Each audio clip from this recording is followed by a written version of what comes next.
Morning, everybody. So today we have four papers for this session on the track of economy and sustainability. The first paper came from Philippines.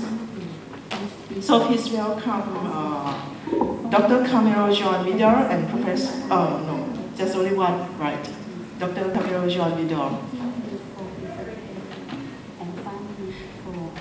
So I would like to let you know for the rule of the presentation. The presentation time for each paper is 20 minutes in total, 15 minutes for presentation, and 5 minutes for discussion.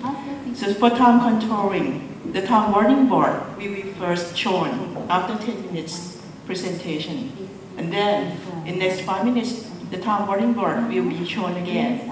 So after 15-minute presentation, there are 5 minutes left for discussion. Please.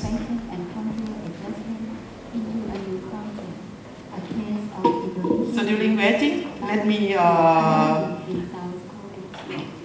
announce your issue that you present, that you will present. The self-help group approach promotion in the Philippines, case of women empowerment for sustainable communities. Mabuhay, Sawasakab. Good morning, everyone, even we are only few in this room. This morning, I will be sharing to you my modest research output, which has to do with case of community development, focusing on women empowerment in the so-called Pearl of the Orient, which is the Philippines. Let me walk you through this presentation. Agree with human nature enhances the relevance and utility of human development through empowerment initiatives. The core of self-help approach promotion in the Philippines has been built around an important aspect of human nature, and that is feeling of self-worth. So over the last 4 years, it has come to symbolize hope among the financially deprived and underserved communities, forge unleashing human potential through a socially relevant tool known as self-help groups, concentrating on women empowerment for community development.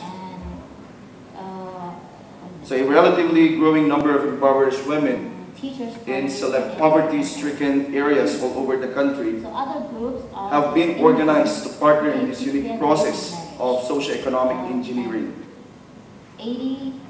So what started off in the last quarter of 2007 as a seemingly ambitious project launch of promoting self-help approach in the Philippines to the Kinder Nothilfe. It's a Germany-based funding institution catering to the needs of poor people, especially in developing countries like the Philippines, with the support of fully 10 promoting organizations. Today involves 20 cluster-level associations with more than 5,000 women.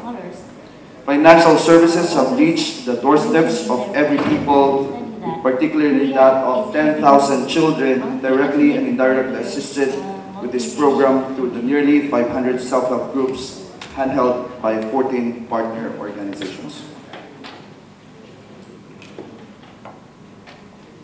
So to empirically document this approach, this morning I will share to you the output of a research study conducted aimed at deepening one's understanding of SHOP promotion in the Philippines towards building sustainable communities with women as the nucleus of economic and social development.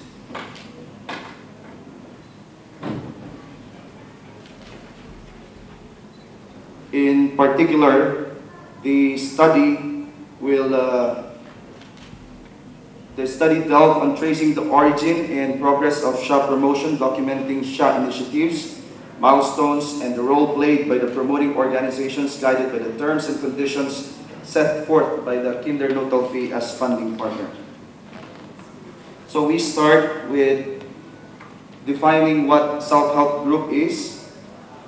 So self-help groups cater to the economic and financial needs of the oftentimes overlooked marginalized segment in the society, particularly the women in the rural areas, which were previously unreached. The SHA Savings and Loan Scheme has become the core of the program implementation, thus ensuring financial independence of SHEG members. So SHEG is construed in this study to mean the group of women whose primary purpose is to save and then acquire loans from their own funds. The pure type of SHEG will be the focus of attention. It is for this very reason that definition is given to SHEG as the pure type, simply because in the Philippines we have different types of self-help groups. I will be concentrating on the 14 SHA promoters, while there are also those that are considered modified but have not been included in this study.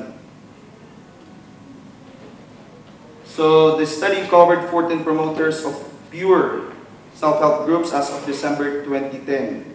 So data were accessed from the SHA project officers, and the report they have presented during the September 2010 and March 2011 SHA National Forum held in Laguna and Dumaguete respectively.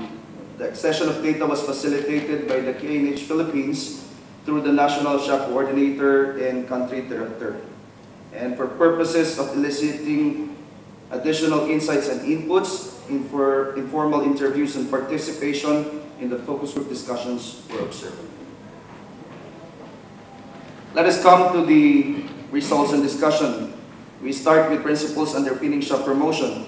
So the overall strategy adopted by the SHA promoters relied on two main principles. That is, number one, every human being has tremendous God-given potential.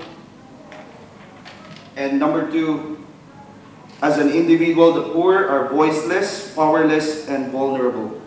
Further, it is held that the hidden potential of the poor can be unleashed if conducive environment is provided, and that by bringing them together as a homogeneous collective, aware of their rights, have tremendous strength. The key to all such initiative is training and capacity building of various stakeholders, including the project officers, facilitators, and the SHA members themselves, the range of which is growing at a fast pace. So the very poor members of a community are organized to form SHEGs. The entire community plays a role in selecting the poorest households, among them using criteria that they themselves developed, aided by the so-called community facilitators. 15 to 20 members, though in some cases there are groups that have lower than 15 to 20 because of the lack of interest among women in some of the communities served. So this approach normally works well with women. It is noteworthy to note at this point in time that because of the success of the self-help group among women, we have started venturing on experiments among male and young people. So in this approach, members of the community identify the very poor households in the community, and the interventions start with them. The members of the community are facilitated to carry out participatory rural appraisal. Activities like social mapping and wealth ranking were held.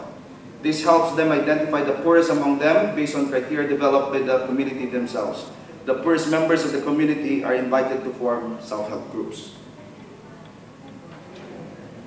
So there is no external material resource flow. This is to do away with the dole-out mentality. Material aid runs contrary to self-help concept, and although the people are very poor, their inborn potential to manage their lives have to be brought out, which is why the banner for self-help approach is unleashing their human potentials. So this is a slow process. Let's take note of that. But with the right approach, it is possible and it works. And this is basically a documentation of success insofar as the 14 promoting organizations in the Philippines are concerned.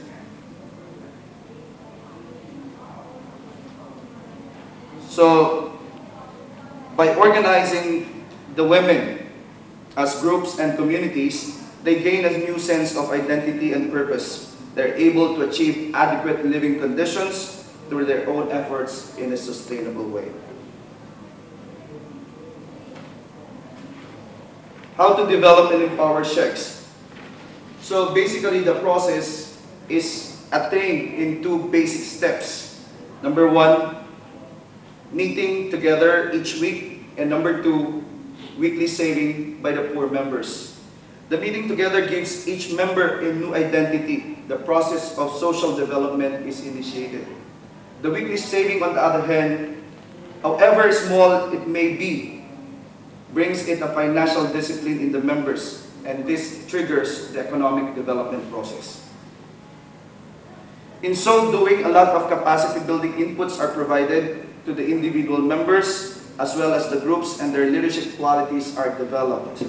The whole process is slow and no spectacular results are seen immediately, which is why sometimes our promoters are somewhat frustrated because they get to see very minimal results. But they are well informed also that this process is a long and tedious one. As this study basically is attitudinal, it change in attitude, it's attitudinal in nature. A summary of attitudes are presented on this slide. Moving on further, considerations in the choice of implementing field are as follows. The concept works well with the very poor.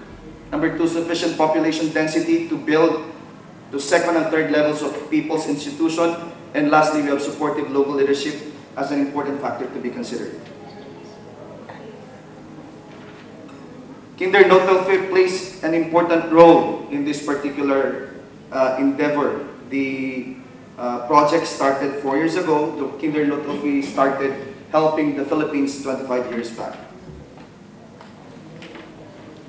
This is quite a unique process simply because it combines self-help concept and child rights with emphasis on rights-based approach. So the emphasis on this concept has been on, number one, identifying the very poor, mobilizing them and helping them realize their rights, bringing attitudinal change in the members such that they can unleash their fullest potentials. The third and fourth, building a strong people's institution. And lastly, we have handling overall ownership and responsibility to the people's institution after building their capacity to carry on their own. So this is the stages of development, which according to the terms and conditions of Kinder Notel is for a total of 5 years.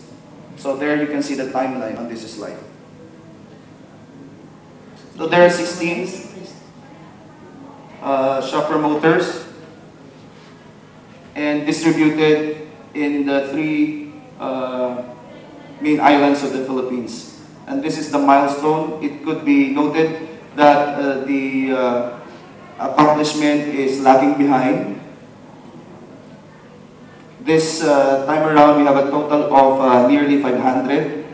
And these are the figures of success. And these are the summary of strengths, weaknesses, opportunities, and threats as a result of an analysis conducted in connection with this study. And these are the upcoming thrusts of the organizations. Some challenges like weather disturbance, geographical concentration, threats of insurgents, and others.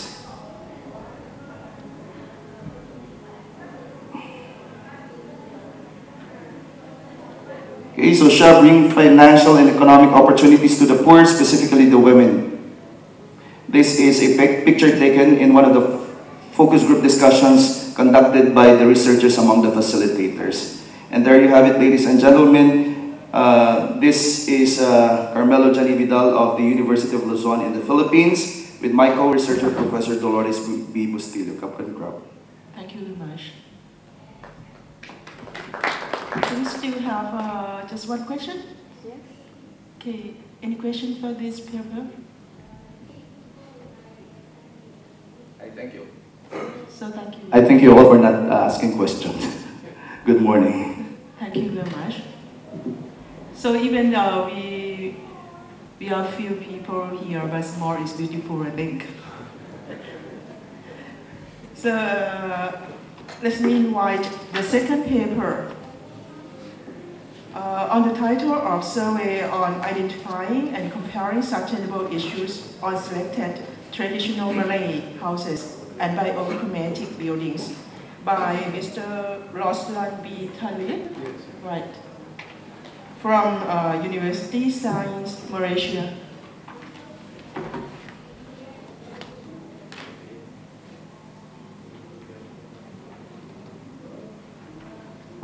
So again, I would like to announce that we have only 15 minutes. Please be on time.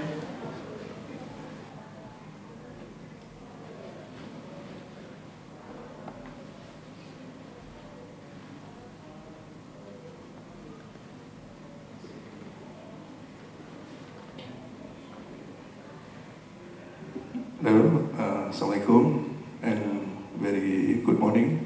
My name is Roslan from School of Housing, Building and Planning, University Science Malaysia. Okay, my presentation this morning is on the survey on identifying and comparing sustainable issues on the selected Malay house and the bioclimatic buildings. This study was made together with my colleague, Dr. Muhammad Zailan, from the Building Technology Department. Okay, actually the survey done part and parcel from my research for this grant, short-term grants. So I divert a bit from the study of sustainable issues for my students' studio, and I selected three types, three numbers of houses, the Malay house in Peninsular Malaysia, the traditional, the Malay, and the largest ethnic groups in Malaysia. So the house been compared with the two famous buildings done by the famous Malaysian architects, Dr. Kenyang. You can see here the tall tower is this Meseniaga, and the other one is the this Guthrie Pavilion in the Klang Valley, and